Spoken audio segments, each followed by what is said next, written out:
Magandang araw. Ako po si Mark Lester Liragan. Ito po ang aking daily devotion. Ano ang Seraphim? Seraphim. Tinalakay po ni Pastor Russell Campos sa 365 daily devotion.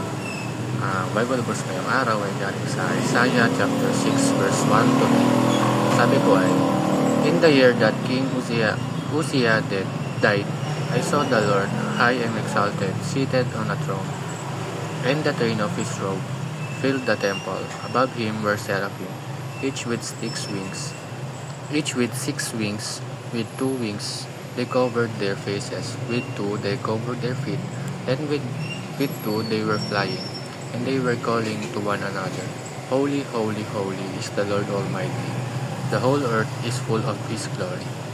Ang seraphim ay isang special na order ng angels na inilalarawan sa Bible bilang fiery beings na nasa paligid ng trono ng Diyos.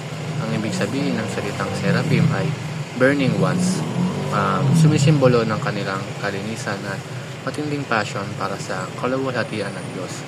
Makikita natin dito kung gaano ka-glorious at ka-holy ang Diyos, kasi pati mga nilalang sa langit ay walang tigil sa pagkasamba sa Kanya.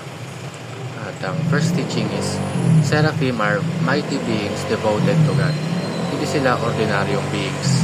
Imagine, ang trabaho lang nila ay magsamba, magbigay puri at manatili sa presensya ng Diyos.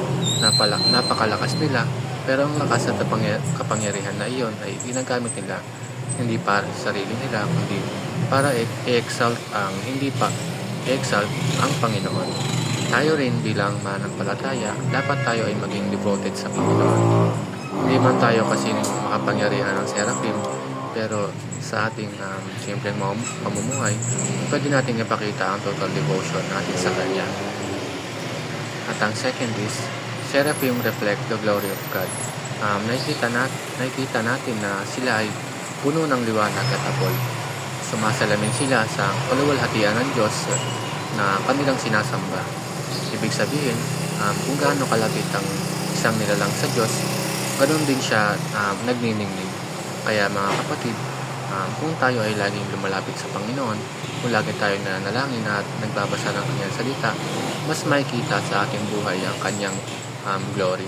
Para bang nagiging reflection tayo ng liwanag niya sa mundong punong-puno ng kadiliman. At ang last is, seraphim reminds us of how privileged we are. Isipin natin ito, kung ang mga seraphim na nasa presensya ng Diyos ay walang sawang sumisigaw ng holy, holy, holy, gaano pa kaya tayo na binigyan ng pribilehiyo na maging mga anak ng Diyos sa pamamagitan ni Kristo.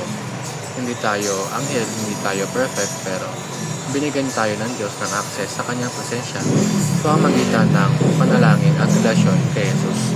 Yun lamang po.